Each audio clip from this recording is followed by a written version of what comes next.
falando de homens canalhas, né? Então, no momento em que a Elis se casa com o Ronaldo Boscoli, eles eram inimigos públicos, o Boscoli e a Elis, e aí, que nem comédia romântica de Hollywood, brigam e se casam. Comentário do Antônio Maria. Elis e o Ronaldo Boscoli sempre podem pensar que a guerra do Vietnã vai ser pior do que o casamento deles. É pior do que o casamento deles. Bom, aí exatamente o momento que ela casa com ele, né? Ela com 22 anos de idade, o Ronaldo já um ícone da bossa nova, que já tinha namorado a Nara Leão, já tinha namorado a Maísa, era conhecido nas internas como Rabo de Estrela, cometa. O primeiro passo de Ronaldo foi uma radical repaginada no visual da noiva, moldando-a como uma moça de 22 anos, sintonizada com o que havia de melhor em 1967 para Boscoli. E o melhor de qualquer época para ele era Frank Sinatra. Sinatra estava casado com Mia Farrow. Logo, Mia Farrow era o melhor modelo de mulher em 1967. Ele que disse, abre aspas, Elis não sabia comer, não sabia se vestir, não sabia nada. E eu, que tinha nascido em berço esplêndido, sobrinho neto da Chiquinha Gonzaga, inclusive, tinha aprendido a falar francês antes do português, tive uma boa formação. Minha irmã sempre transou moda, eu só não fui viado porque não tive tempo. Esse é o Ronaldo Boscoli. E lá se foi ela cortar o cabelo curtíssimo e encarar o figurino futurista da moda. Ficou bom. O problema foram os efeitos colaterais. Ronaldo pôs tanta pilha que Elis começou uma passageira fase de total endivamento. Esse é o motivo pelo qual começaram a falar mal dela em Porto Alegre, nessa época. Laura Figueiredo, mulher de Abelardo Figueiredo, empresário da noite, foi a melhor amiga nesses anos. E reconhece. Transformamos a Elise numa dondoca. E depois ela ficou puta com a gente. Mônica, filha deles, conta. Quando fazíamos compras juntas, ela era capaz de entrar numa loja chique e gastar uma fortuna. E tinha fraco por hobbies e penhoares.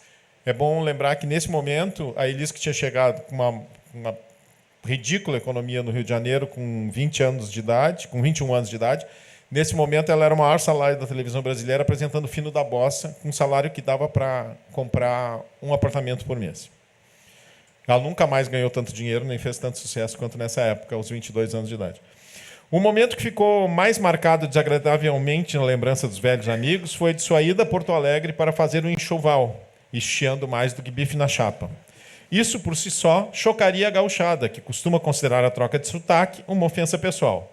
Se nos discos já incomodava, ao vivo, aí, entrevista em 1975, respondendo à pergunta do jornalista paulista Hélio Ribeiro. Elis, você passou a dizer porquê e amor. Por quê? Resposta de Elis. Porque eu fui morar no Rio de Janeiro, e porque eu fiquei 10 anos no Rio de Janeiro, e porque eu, sendo uma pessoa musical, aprendi a falar porquê com as pessoas que falam porquê. Eu acho que isso não tem grandes porquês, não é? Então eu falo assim porque eu optei por falar assim. Responde ele. Você acha que isso determina uma personalidade não muito segura? Resposta de Elis. Não, muito pelo contrário. Determina uma personalidade inteligente. Aquela que se adapta ao seu meio ambiente.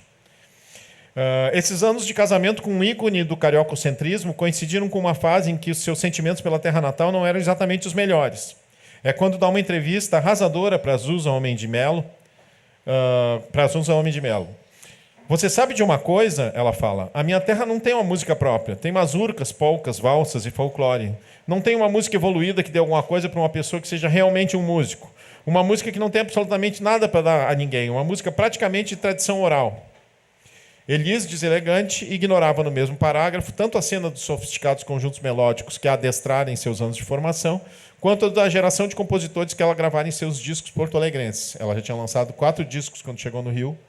Nos 2 primeiros ela não deu palpite, porque era coisa de gravadora, ela era uma menina de 15, 16 anos, mas no terceiro e no quarto, sim.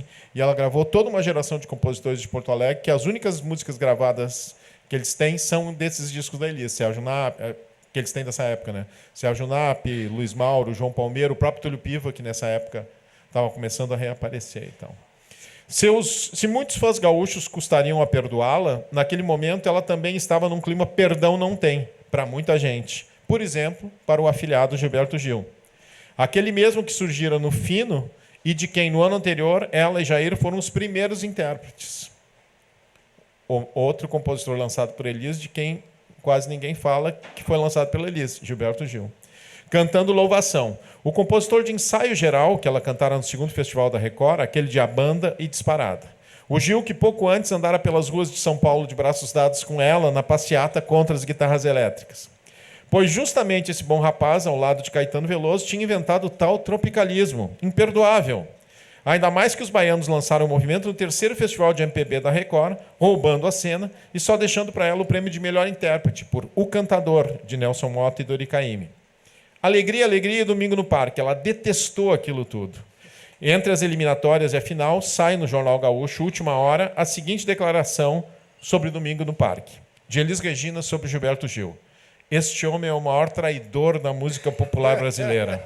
Ele está deteriorando-se. A declaração foi a propósito da apresentação de Gil com um conjunto de Iê, Iê, Iê. O conjunto de Iê, Iê, como sabemos, eram os Mutantes.